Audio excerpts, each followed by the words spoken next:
Hello everyone, this is Surbhi. Welcome to study hacks. कैसे हो सब? आई होप आप लोग सब ठीक है, अपनी स्टडी को अच्छे तरीके से कवर अप कर रहे हैं। आज का जो डिस्कशन रहेगा वो काफ़ी ज़्यादा इंपॉर्टेंट होगा, 2 दिसंबर का। क्लियर है? तो जो मैंने आपको क्वेश्चंस आपको पोस्ट किए थे, आपके साथ डिस्कस किए थे, वो आप लोगों ने आंसर्स बिल्कुल नहीं दिए। प्लीज़ आंसर्स दीजिए ताकि आप लोगों की प्रैक्टिस हो, कैसे क्वेश्चन अटैम्प्ट करने हैं वो भी आप लोगों को पता चले। ठीक है? तो आप लोगों को आंसर्स देने हैं कमेंट बॉक्स में। तो कमेंट बॉक्स जो है वो आप लोगों के लिए ही है। तो प्लीज़ आप लोग जो हैं वो उसके आंसर्स दीजिए क्वेश्चंस के। ठीक है? आज का जो क्वेश्चंस है उसके बारे में हम डिस्कस कर लेते हैं। क्वेश्चन जो है 2011 के सेंसस के हिसाब से कौन सी ऐसी पॉपुलस स्टेट है, यानी कि सबसे ज़्यादा पॉपुलेशन जो है वो कौन सी स्टेट में पाई जाती है? तो यहाँ पे फर्स्ट ऑप्शन है बिहार। ठीक है, एक सेकेंड। यहाँ पे फर्स्ट ऑप्शन है बिहार की बात कर रहे हैं, मध्य प्रदेश, महाराष्ट्र या फिर उत्तर प्रदेश। जो आंसर सही आपको लगे वो प्लीज़ कमेंट बॉक्स में उसका आंसर दीजिएगा। आइए नेक्स्ट हम देखते हैं। यहाँ पे आज मैं 3 जो डे हैं, आज जो 3 डे डिस्कस करूँगी। ठीक है? सबसे पहले जो है international day for the abolition of slavery. तो अबॉलिशन ऑफ स्लेवरी जो है, यानी कि जो मजदूरी होती है, ठीक है, बंदी बना के रखना, ठीक है, प्रॉपर वेजेस ना देना, बिना वेजेस के काम करवाना, ठीक है, कोई सैलरी नहीं देना, वो भी स्लेवरी की कैटेगरी में ही आता है। ठीक है? तो एनुअली ही 2 दिसंबर को, यानी कि आज ही के दिन इसको सेलिब्रेट किया जाता है। 1986 से सेलिब्रेट करना इसको स्टार्ट किया गया। स्पेशली इस डे का फोकस क्या है कि हमने स्लेवरी को एलिमिनेट करना है ऑल ओवर द वर्ल्ड। जैसे कि स्लेवरी में क्या क्या जाता है? सबसे पहले तो आता है trafficking in person, sexual exploitation, worst form जो चाइल्ड लेबर होती है, फोर्स मैरिज करवाना या फिर फोर्स रिक्रूटमेंट करना बच्चों की। ठीक है? तो ये सारी जो कैटेगरीज हैं ये अब स्लेवरी की ही कैटेगरीज में आ जाता है। तो कैसे हम इसको एलिमिनेट कर सकते हैं, उसके लिए हम लोगों को कैसे एफर्ट्स लगाने हैं, तो ये सारी चीज़ें जो हैं इंटरनेशनल डे ऑफ एबोलिशन जो है स्लेवरीज के तहत ये डिस्कस की गई हैं। तो आई होप आपको ये डे जो है इसके बारे में अच्छे से जानकारी होगी। ठीक है?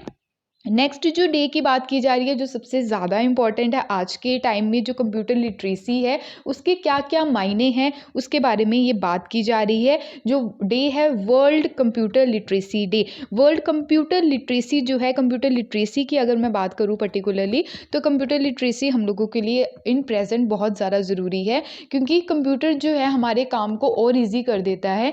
चाहे वो कैलकुलेशन हो, चाहे जैसे स्कूल के जो रिजल्ट्स होते हैं आज के टाइम में भी कंप्यूटर्स पे ही सारे फ्रेम किए जाते हैं। ठीक है? और भी बहुत सारी चीज़ें हैं, जैसे प्रेजेंटेशन हो गया। ठीक है? तो ऑब्जर्व किया जाता है इसको 2 दिसंबर एवरी ईयर, कि कैसे हम लोगों ने अवेयरनेस फैलानी है, स्पेशली डिजिटल लिटरेसी की। ठीक है? अंडर सर्व करना है कम्युनिटीज़ जो हैं वर्ल्ड वाइड, उनको कैसे ये डिजिटल लिटरेसी यानी कि कंप्यूटर लिटरेसी हम लोगों ने प्रोवाइड करवानी है। ठीक है? और इसके तहत जो है वो प्रमोट करना, स्पेशली जो टेक्नोलॉजिकल स्किल है, स्पेशली चिल्ड्रन और वुमेंस में हम लोगों को ये टेक्नोलॉजिकल स्किल जो है वो प्रमोट करनी है। और एम क्या है कि हमने लोगों को इंस्पायर करना है कि आप काम जो है वो कैसे इजी कर सकते हैं कंप्यूटर्स का यूज़ करके। ठीक है? तो कंप्यूटर जो है वो आज के टाइम में बहुत ज़्यादा एक इम्पॉर्टेंट पार्ट बन चुका है हमारी लाइफ का, जिसको हम लोगों को लिटरेट होना है इससे रिलेटेड। ठीक है? तो आई होप आपको ये डे जो है ये क्लियर हुआ होगा। नेक्स्ट जो डे की बात करें, नेशनल पोल्यूशन कंट्रोल डे, जो काफ़ी ज़्यादा इंपॉर्टेंट डे है ये, क्योंकि नेशनल पोल्यूशन कंट्रोल डे जो सेलिब्रेट किया जाता है, एक मेमोरी है जो काफ़ी ज़्यादा मतलब डिज़ास्टर क्रिएट हुआ था, उसके चलते 1984 में ट्रेजेडी देखने को मिली थी जिसका नाम था भोपाल गैस ट्रेजेडी। ठीक है? तो उसी से रिलेटेड ये डे जो है वो सेलिब्रेट किया जाता है। भोपाल गैस ट्रेजेडी की अगर मैं बात करूँ तो 1984 में हुआ था। ये वर्ल्ड का वर्स्ट इंडस्ट्रियल डिज़ास्टर था। ठीक है? 3 दिसंबर की जो रात थी, 2 और 3 दिसंबर की जो रात थी, तब ये जो इंसिडेंट है देखने को मिला। ऑलमोस्ट 1000 से भी ज़्यादा लोग जो थे उनकी डेथ हुई थी। 30 टन जो हाईली टॉक्सिक मिथाइल आइसोसाइनेट, ये जो केमिकल जो रिलीज़ हो गया था, ठीक है, ये इस केमिकल का नाम बहुत बार एग्जाम में पूछा भी गया है। ठीक है? तो हाईली टॉक्सिक मिथाइल आइसोसाइनेट जो है ये गैस लीक हुई थी। ठीक है? फैक्ट्री का नाम था यूनियन कार्बाइड फैक्ट्री थी भोपाल में, मध्य प्रदेश। ठीक है? तो इसी की ही याद में, इन्हीं को ही जो जिनकी डेथ हुई लोगों की, उन्हीं को ही श्रद्धांजलि देने के लिए ये जो है डे सेलिब्रेट किया जाता है। ठीक है? उसके बाद अगर मैं बात करूँ तो डे जो है ये ऑब्जर्व किया जाता है, ये तो मैंने आपको पहले बता दिया, जो भोपाल गैस ट्रेजेडी हुई थी, ठीक है। इंडस्ट्रियल एक्सीडेंट हुआ था 1984 में, मिथाइल आइसोसाइनेट गैस जो है वो रिलीज़ हुई थी 2 और 3 दिसंबर की रात को, तो 1000 से भी ज़्यादा लोगों की डेथ हुई। ऑब्जेक्टिव क्या है इस डे का कि हम लोगों ने कैसे अवेयरनेस फैलानी है, स्पेशली जो मैनेज करके चलना है, इंडस्ट्रियल डिज़ास्टर ना हो सके आने वाले टाइम में, ठीक है। कंट्रोल कैसे करना है जो इंडस्ट्रियल डिज़ास्टर्स होते हैं, ताकि आने वाले टाइम में ना हो फ्यूचर में, क्योंकि आंध्र प्रदेश में भी ऐसी सिचुएशन जो है वो देखने को मिली थी, जो प्लास्टर जो थी, यानी कि जो प्लास्टिक बनाती थी, जो कंट्री कह रही हूँ, इंडस्ट्री, ठीक है। तो इसके बारे में आप लोगों को याद रखना, आप बताइएगा कि कौन सा उसमें केमिकल यूज़ होता था, ठीक है। तो आंध्र प्रदेश में जो फैक्ट्री थी, ठीक है। तो प्रिवेंट जो किया जा सके पोल्यूशन को, स्पेशली जो प्रोड्यूस होता है इंडस्ट्रियल प्रोसेसेस से और ह्यूमन नेग्लेंस से, ठीक है। लोगों को अवेयर करना है, उनको इम्पोर्टेंस बतानी है कि हमारा जो इन्वायरमेंट है वो हम लोगों के लिए कितना इम्पोर्टेंट है, उसको पोल्यूट नहीं करना है, ठीक है। जैसे यमुना रिवर में जो केमिकल, जो इंडस्ट्री से केमिकल डिस्चार्ज किया जाता है, उसकी वजह से यमुना में काफ़ी ज़्यादा पोल्यूशन जो है वो क्रिएट हो गया, ठीक है। तो उसका जो कारण था हम लोगों ने देखा भी है, जो छठ पूजा थी वहाँ पे, जो यमुना रिवर में छठ पूजा जो की जा रही थी लेडीज़ के द्वारा, तो काफ़ी ज़्यादा पोल्यूशन था उस रिवर में, ठीक है। तो वो पोल्यूशन जो है स्पेशली स्किन के ऊपर काफ़ी ज़्यादा इम्पैक्ट डालता है, जिसकी वजह से काफ़ी सारे डिजीज़ देखने को मिल सकते हैं, ठीक है। तो आई होप आपको ये सारी चीज़ें क्लियर हुई होंगी, जो मैंने काफ़ी डिटेल में डिस्कस किया, ओके। नेक्स्ट यहाँ पे बात की जा रही है रिकॉग्नाइजेशन ऑफ प्रीवियर लर्निंग। अब रिकॉग्नाइजेशन ऑफ प्रीवियर लर्निंग की यहाँ पे जो बात हो रही है, यहाँ पे स्पेशली फोकस किसको दिया गया है, जो स्ट्रीट वेंडर्स हैं। स्ट्रीट वेंडर्स क्या होते हैं, जो रेडी ठेले वगैरह लगाते हैं गलियों में, बाज़ारों में, ठीक है। तो वो स्ट्रीट वेंडर की कैटेगरीज में आ जाते हैं, ठीक है। तो recently he ministry of skill development के द्वारा, स्किल डेवलपमेंट एंड एंटरप्रेन्योरशिप के द्वारा अनाउंस किया गया है एक पायलट प्रोजेक्ट, जिसका नाम है रिकॉग्निशन ऑफ प्रीवियर लर्निंग, ठीक है। तो इसके तहत जो है स्ट्रीट वेंडर्स को ट्रेनिंग दी जाएगी। ये पर्टिकुलरली किस एरिया की बात हो रही है, ये दिल्ली वाले एरिया की बात हो रही है, ठीक है।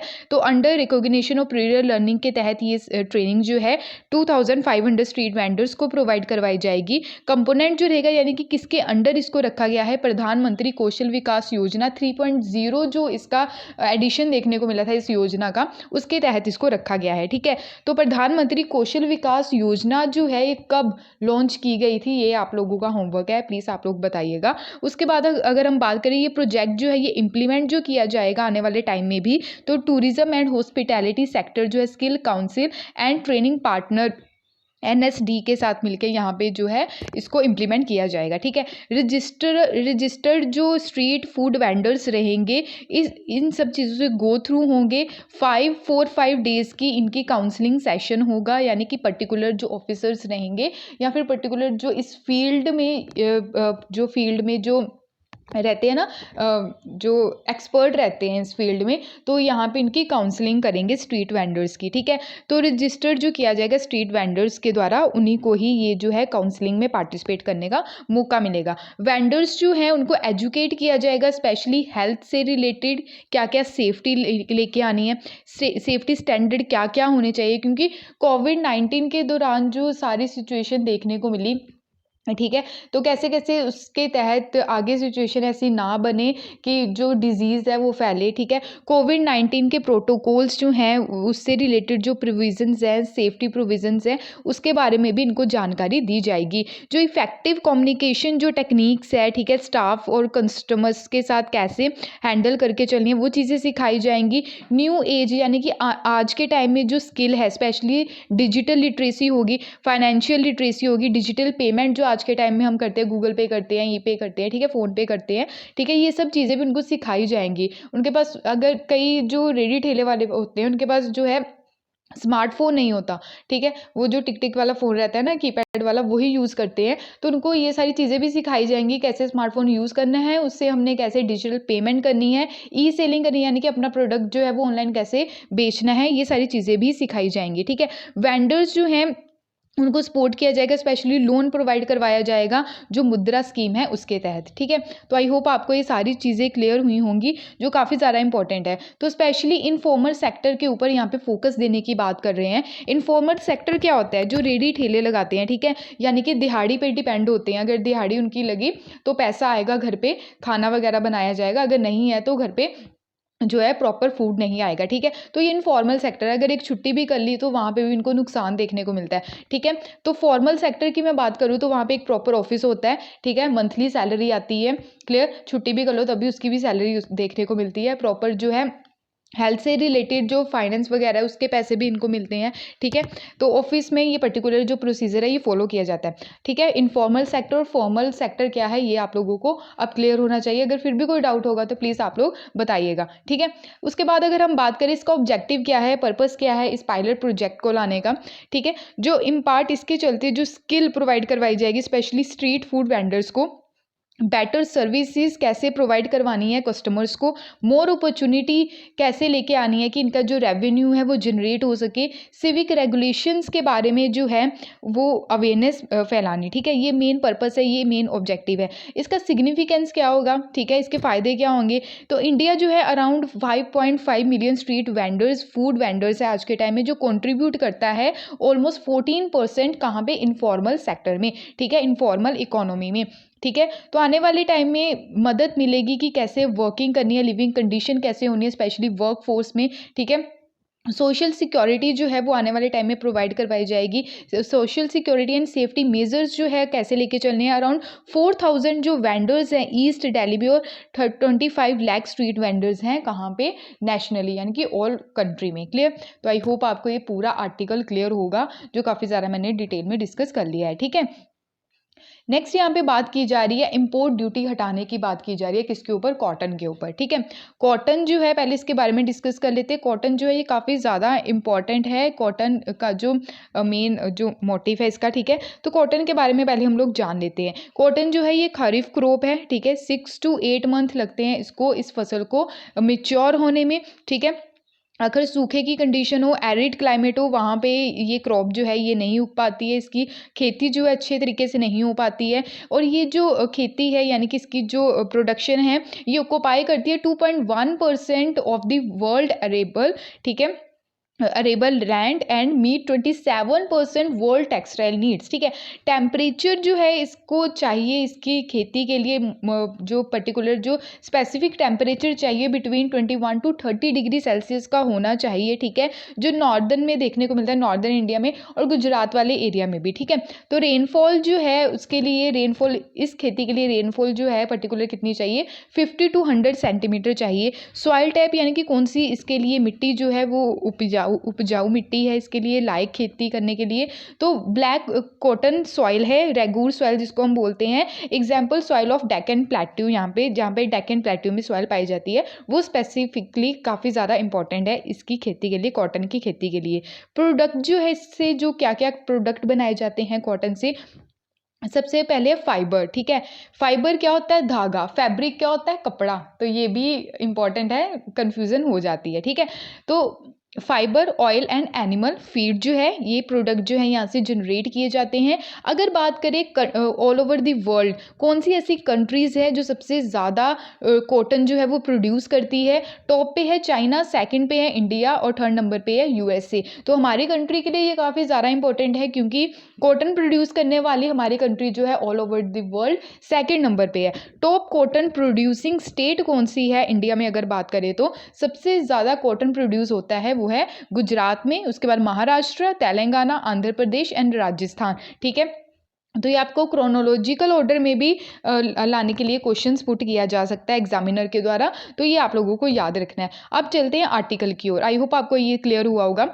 अब आर्टिकल में क्या बात की जा रही है कि रिसेंटली ही तमिलनाडु के जो चीफ मिनिस्टर हैं उनके द्वारा बोला गया है, यानी कि रिक्वेस्ट की गई है यूनियन टेक्सटाइल मिनिस्टर को कि जो इंपोर्ट ड्यूटी लगाई जा रही है कॉटन के ऊपर वो हटाई जाए, ठीक है। तो टेक्सटाइल इंडस्ट्री जो है ये सेकंड लार्जेस्ट एम्प्लॉयमेंट प्रोवाइडर है, ठीक है, स्पेशली तमिलनाडु स्टेट में। और तमिलनाडु में जो 1/3 साइज टेक्सटाइल बिजनेस होता है अगर कंट्री की बात करें, ठीक है। मेजर डिमांड क्या है कि रिमूवल हो जो 11% इंपोर्ट ड्यूटी लगाई जा रही है, ठीक है, स्पेशली जो यान मैन्युफैक्चरर है। उसके बाद जो एक्सटेंशन किया जाए 5% जो इंटरेस्ट है उसका, और रिड्यूस किया जाए जो मिनिमम ई ऑक्शन है, इलेक्ट्रॉनिक ऑक्शन यानी कि ई ऑक्शन जैसे कि बोली लगाना, ठीक है, ऑनलाइन जो बोली लगती है उसको भी रिड्यूस किया जाए टू 500 बेल्स, ठीक है। तो आई होप आपको ये क्लियर हुआ होगा। उसके बाद क्या है, रीज़न क्या है कि इनके द्वारा जो डिमांड की जा रही है, क्योंकि जो सिचुएशन है कॉटन की, जो खेती की या कॉटन की यार्न प्राइस की, वो काफ़ी ज़्यादा हाई हो रही है, ठीक है, इंपोर्ट ड्यूटी लगने से, ठीक है। अगर इंपोर्ट ड्यूटी जो ज़्यादा लगा रहे हैं उसके वजह से जो कॉटन या गारमेंट्स जो बनाए जाते हैं उससे उसका प्राइस अगर हाई होगा तो लोग खरीदेंगे नहीं उस प्रोडक्ट को, ठीक है।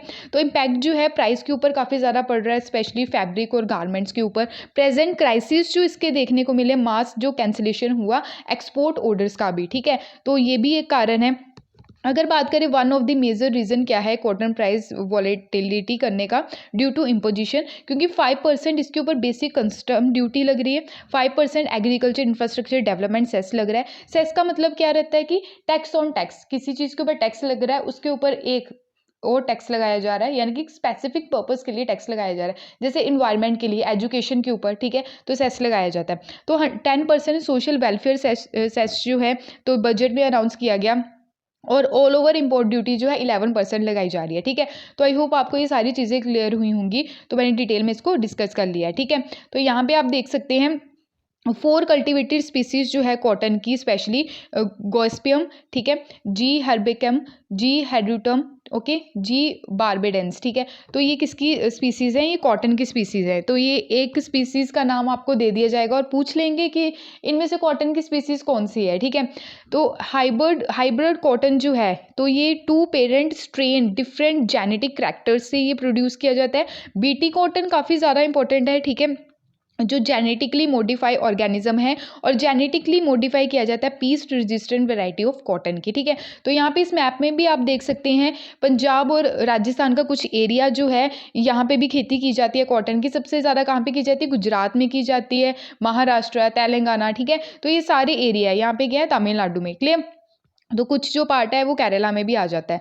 आई होप आपको ये क्लियर हुआ होगा। तो ये मेजर कॉटन ग्रोइंग एरियाज है। अगर अपनी कंट्री की बात करें तो कॉटन जो है ये काफ़ी ज़्यादा इंपॉर्टेंट फाइबर है, कैश क्रॉप है। कैश क्रॉप का मतलब क्या होता है कि वो क्रॉप जिससे हम पैसा जनरेट कर सके, जिससे हम ट्रेड कर सके, ठीक है, जो कमर्शियल फार्मिंग की कैटेगरी में आ जाता है, ठीक है। तो ये काफ़ी ज़्यादा डोमिनेंट रोल प्ले करता है, स्पेशली इंडस्ट्रियल सेक्टर में, एग्रीकल्चर इकोनॉमी जो है हमारी कंट्री की। इंडिया जो है वो लार्जेस्ट प्रोड्यूसर है कॉटन का ऑल ओवर दी वर्ल्ड बात करें तो, क्योंकि सेकंड लार्जेस्ट प्रोड्यूसर है किसके बाद, चाइना के बाद, फिर है इंडिया, फिर है यूएसए, ठीक है। तो थर्ड जो है लार्जेस्ट एक्सपोर्टर है, यानी कि हम कॉटन को जो है कॉटन को एक्सपोर्ट करते हैं अलग अलग कंट्रीज़ में, कॉटन के प्रोडक्ट बना के भी हम एक्सपोर्ट करते हैं, ठीक है। तो काफ़ी ज़्यादा इंपॉर्टेंट है। ये लार्जेस्ट कंज्यूमर भी है हमारी कंट्री कॉटन की इन दी वर्ल्ड, ठीक है। इंडिया जो है ये प्रोड्यूस करता है 6 million ton of cotton every year, about 23% world wide जो है ये प्रोड्यूस करता है, ठीक है। इंडिया प्रोड्यूस करता है 51% total organic cotton production of the world, ठीक है। ऑर्गेनिक यानी कि जो ट्रेडिशनल खेती की जाती है, ठीक है, तो वो ऑर्गेनिक में आ जाता है, ओके। तो ऑर्गेनिक जो है, ऑर्गेनिक स्टेट फुली कौन सा बना हमारे इंडिया में, वो सिक्किम बना। अगर यूनियन टेरिटरी की बात करें तो फुली ऑर्गेनिक जो है वो कौन सी यूनियन टेरिटरी बनी है, वो लक्षद्वीप बनी है। तो ये इंपॉर्टेंट है, ये एग्जाम में पूछा भी गया है, तो इंपॉर्टेंट चीज़ें भी हैं, तो ये आप नोट डाउन कर लीजिएगा, ठीक है। तो नेक्स्ट यहाँ पे अब बात की जा रही है, ये मैप देख लीजिए, तमिलनाडु की पर्टिकुलर बात की जाए, तमिलनाडु को आंध्र प्रदेश, कर्नाटका, केरला टच करता है, ठीक है। और ये तमिलनाडु जो है ये ईस्टर्न घाट का पार्ट भी है और वेस्टर्न घाट का पार्ट भी है, ठीक है। तो आई होप आपको ये क्लियर हुआ होगा। गुजरात जो है जहाँ वहाँ पे सबसे ज़्यादा प्रोडक्शन होती है कॉटन की, ठीक है। नेक्स्ट जो बात की जा रही है ओमरिकॉन के बारे में बात की जा रही है। ओमरिकॉन जो अभी न्यू वेरिएंट घोषित किया गया है किसके द्वारा, WHO के द्वारा, ठीक है। ओमरिकॉन जो है ये काफ़ी ज़्यादा डिजास्टर क्रिएट कर रहा है सदर्न अफ्रीका में, ठीक है। तो WHO के द्वारा इसको लिस्ट में रखा गया है न्यू कंसर्न जो है वेरिएंट का, क्लियर। तो अभी न्यूज़ में इसलिए है क्योंकि जो इंटरनेशनल फ्लाइट थी, ठीक है, वो कैंसिल कर दी गई है, ठीक है। जो सर्विसेज थी जो नोटिफाई कर दी गई है वो अब कह रहे हैं कि बाद में ही सर्विसेज प्रोवाइड करवाई जाएगी, क्योंकि ओमरिकॉन जो है काफ़ी ज़्यादा डिजास्टर फैला रहा है, ठीक है। तो हम बात कर लेते हैं वेरिएंट ऑफ कंसर्न के बारे में। तो वेरिएंट ऑफ कंसर्न जो है अल्फा जो है इसको बोला कहाँ पे बोला गया है, यूके का है ये, beta south Africa, gamma Brazil, delta India, ठीक है। ओमरिकॉन का याद रखिए वो सदर्न अफ्रीका की बात कर रहे हैं, ठीक है। सदर्न अफ्रीका यानी यहाँ पे साउथ अफ्रीका है, तो इस एरिया की बात हो रही है, क्लियर।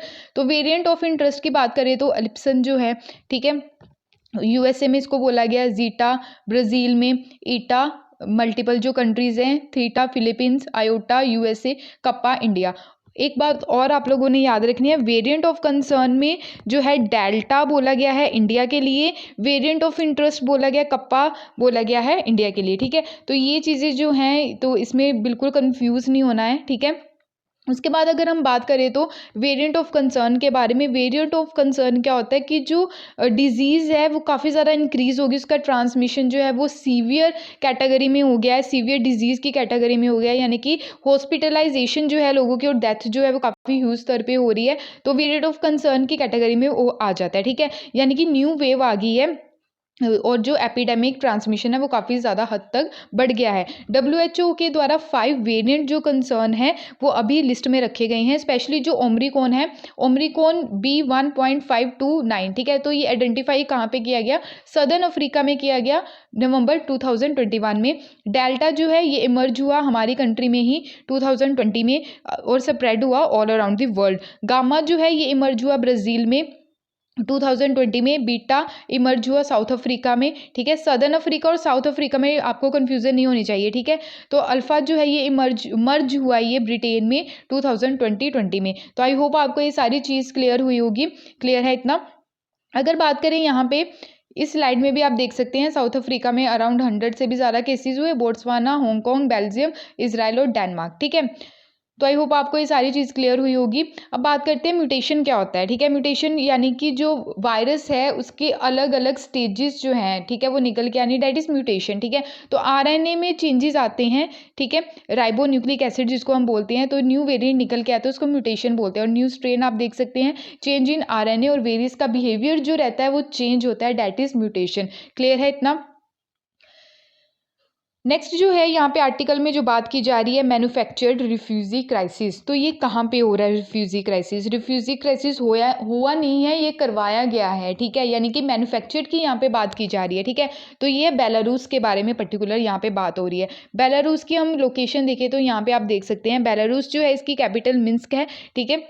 रशिया, यूक्रेन, मोल्डोवा, ठीक है, रोमानिया, हंगरी, स्लोवाकिया, पोलैंड, ठीक है, रशिया का ये कुछ पार्ट इधर भी है, लिथुआनिया, लाटविया, ठीक है। तो ये सारी कंट्रीज जो हैं इसके बॉर्डर टच करते हैं। अभी क्या हुआ है यहाँ पे, जो रिफ्यूजीज थे इनका जो डिक्टेटर जो है, ठीक है, जिसको लुक्का बोलते हैं हम शॉर्ट फॉर्म में, ठीक है, ठीक है, अलेक्जेंडर लुक्का जो है, ठीक है, उनके द्वारा बोला गया कि जो रिफ्यूजीज़ हैं उनके लिए यहाँ के जो बॉर्डर्स हैं उनका द्वार खोल दिया गया है कि आप यहाँ से जा सकते हैं जिन्होंने जाना है, ठीक है। तो पोलैंड पे सबसे ज़्यादा क्राइसिस देखने को मिले हैं, क्योंकि पोलैंड की जो गवर्नमेंट है उनके द्वारा ऐसा बोला गया कि अगर किसी ने आना था तो प्रॉपर वीज़ा, प्रॉपर प्रोसीजर के तहत आते, ऐसे जो है एंट्री जो मानी जाती है वो इलीगल मानी जाती है, ठीक है। तो इसलिए जो क्राइसिस है वो देखने को मिले। बेलारूस जो है काफ़ी ज़्यादा अच्छा पार्टनर है रशिया का, यहाँ पे भी आप देख सकते हैं, ठीक है।